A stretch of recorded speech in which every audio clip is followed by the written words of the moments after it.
Wel, croeso chi unwaith eto. Mae'n braf cael eich cwmni chi. Beth sydd ydych chi'n teimlo y bore yma? Mae'r wythnosau diwethaf yma wedi bod yn byr wahanol i ni gyd yn dydyn nhw.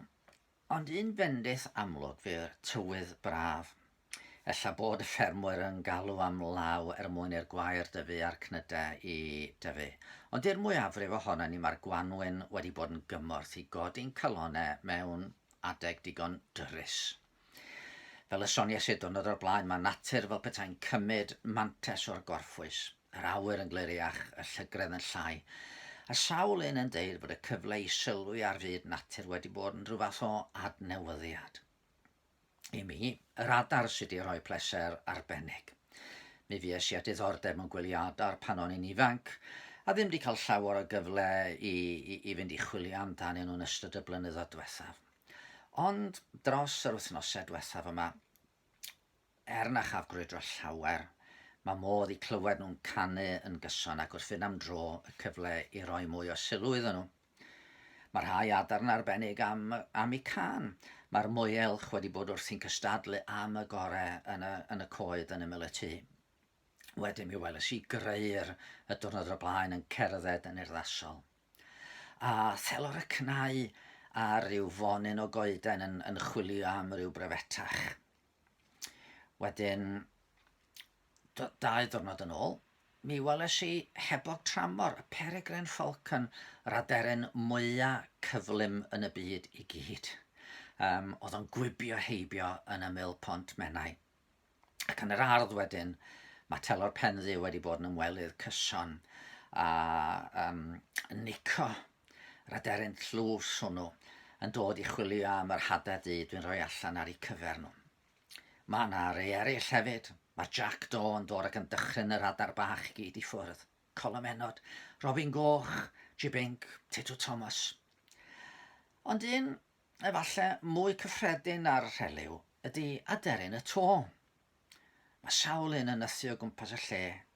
A mae'n debyg na bydde pobl ddim yn rhyw sylwi llawer ar yr aderyn bach yma.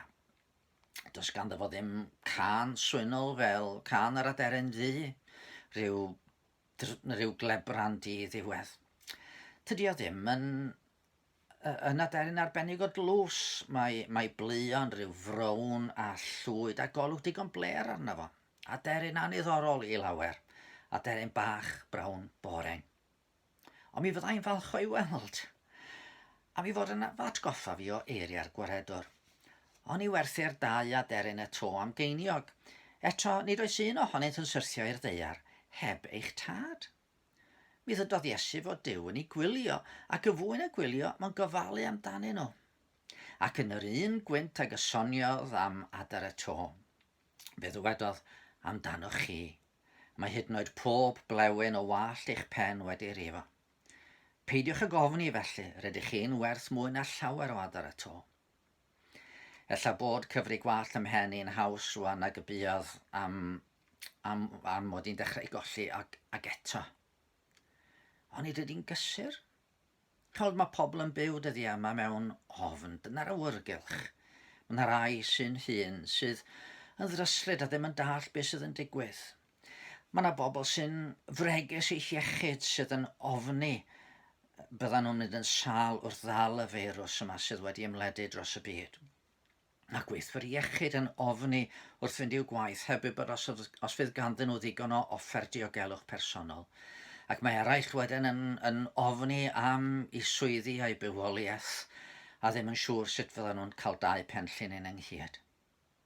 Ond mae Iesu'n deitho ni fod na un y gallwn ni droi ato fo i ymddiried ynddo fo i wylio droso, yn cadw'n ddiogel. Nid o angen treidrwydd na fyddwn ni'n gorau wynebu salwch a gwaith. Ond fe ddydodd, peidiwch ag ofni y rhai sy'n lladd y corff, ond na llant ladd yr enaid. A mae yna bobl sy'n gallu lladd y corff, ond mae yna feirws sy'n gallu lladd y corff hefyd yn does. Chi'n gweld, mae yna ambell un o'r adar fach yma sydd efallai ddim o'r sylwgar a'i froder eich chwiorydd. Neith hedfan fewn i ffenest y tŷ. Falle wedi cael ei ddechrau'n gan rhyw gath. Ac wedi taro'r gwydr mewn disgyn i'r llawr. Ond Nid oes un ohonynt yn syrthio i'r ddaear heb eich tad.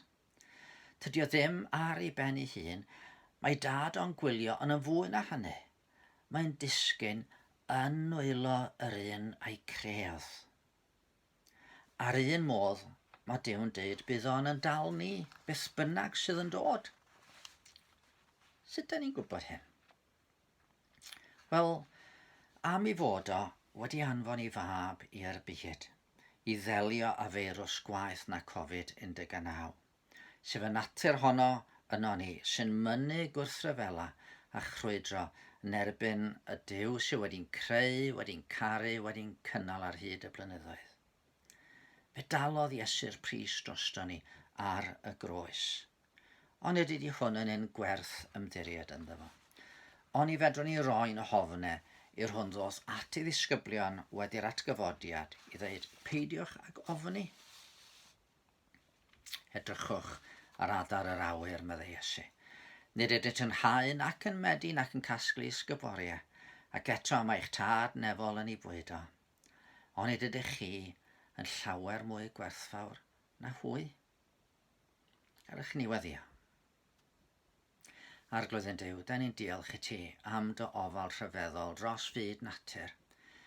Da ni'n diolch am gael gweld yr haul, da ni'n diolch am gael clywed yr adar, da ni'n diolch am gael gweld blodau yn ymddangos drwy'r gwanwyn. Ond o arglwydd, da ni'n diolch yn fwy dy fod ti'n deud, dy fod ti'n gofalu amdano ni. Helpa ni ymddiried no ti, helpa ni roi'n hofnau i ti. A da ni'n gweddio bydd ydyn yn cadw ni heddiw, ac y byddwn ni o dad yn llawen o brofi dy fendithion a cyfrif yn bendithion i gyd. Amen. Wel, dan eich bendith.